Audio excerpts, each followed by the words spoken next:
This is piece 2 of the witness stand against Clinton and against the Danish state.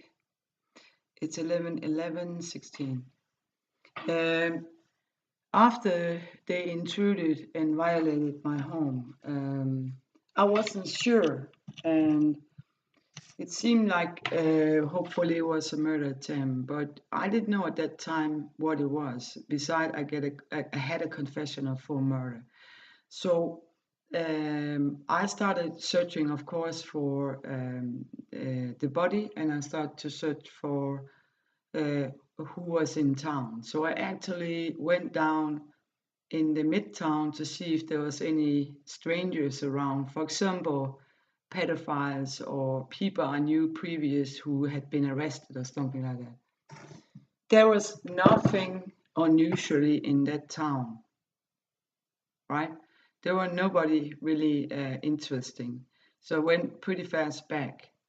Then I called the hotel and asked if there was anybody with children who has been crying or children they hadn't seen before. No answer. There was nothing.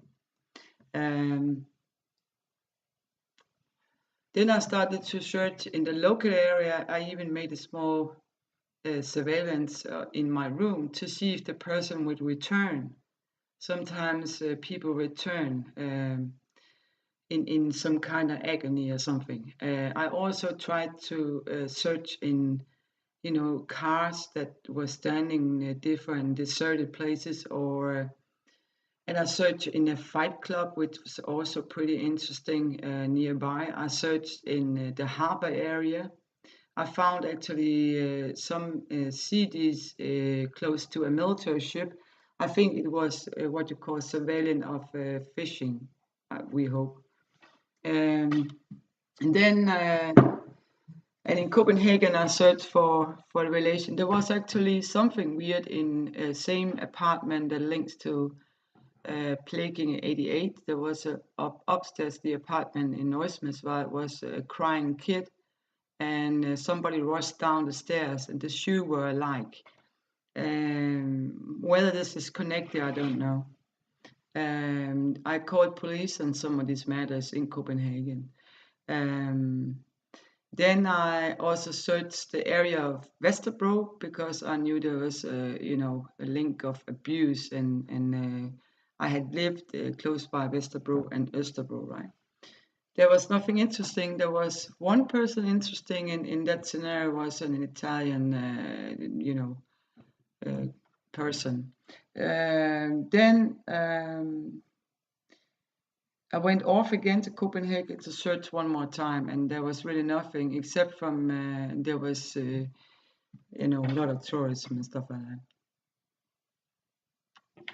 Then I went home again, and somebody who had a ferry background, which I now realize maybe connect to the state minister, had a problem with a criminal. A son had a criminal friend, and they were playing pretty loud music. And of course, I was devastated and stressed. So I made a claim to her, but she abused the situation and called on police. And police had a good, chance to hook me on in. So they actually, a month after in October, they dragged me in a false made-up case. Not that I was not shocked and tormented, but I wasn't crazy. Then I was overdosed. That was the second attempt of murder in 2 months. So I was pretty, pissed on everything and everybody. And because they used that kind of isolation torture technique, that actually also shows in the spy work of Susanne Bier, a woman that is being held by big men and stripped and detained and restrained. I could stay in my room for 2 hours and smoke a cigarette and go in again.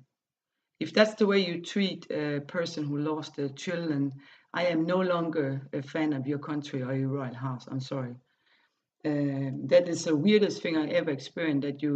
That you start restraining and torturing a mom that lost his kid.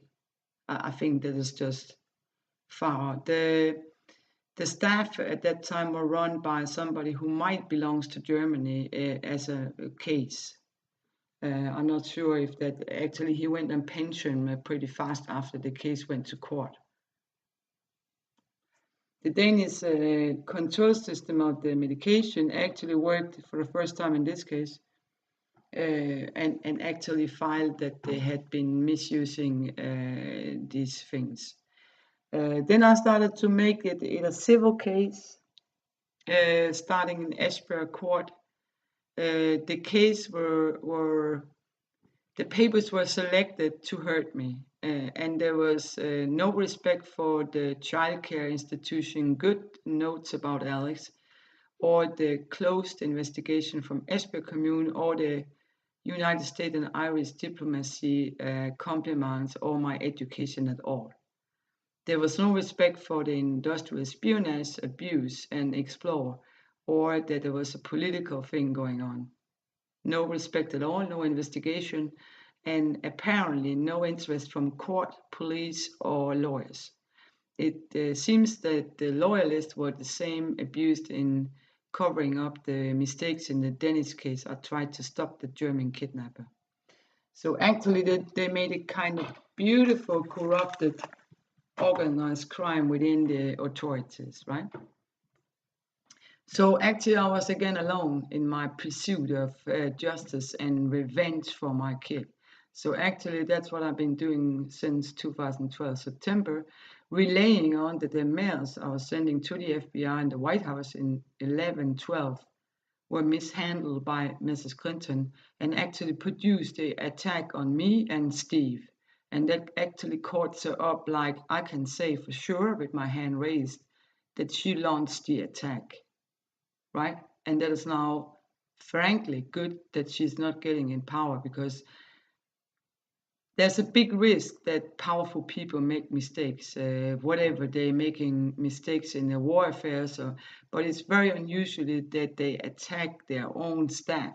And unpaid diplomacy in Northern Ireland, Cold War and ex-Yugoslavia with the Bill Clinton and Hillary Clinton, and the sex crimes, and also the suspicion on drug crimes, actually would have been enough to put her away for a long time without losing any people's lives.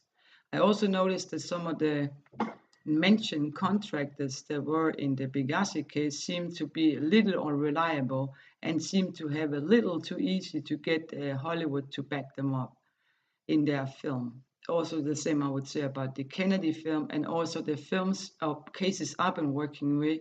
Natasha Campos is one of them, and also other cases where they use data from my life artistically or directly, right? So we have a big case complex of industrial espionage, both in Denmark, United States, Ireland, and England as the prime.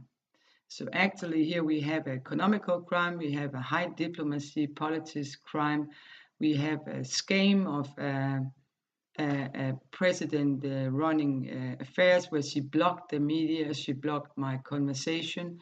And it seems like there's rings in this about both sex crimes, traffic, false ID, account stolen, CV stolen, ID stolen, and lack of security, industrial espionage, document false, corruption, shitstorm, blacklisting, swarm, phishing, later on court crimes, lawyer crimes, later on torture, of both paperwork about the kid and also torture of him if he's alive, torture here in the apartment of intrusion, and so on.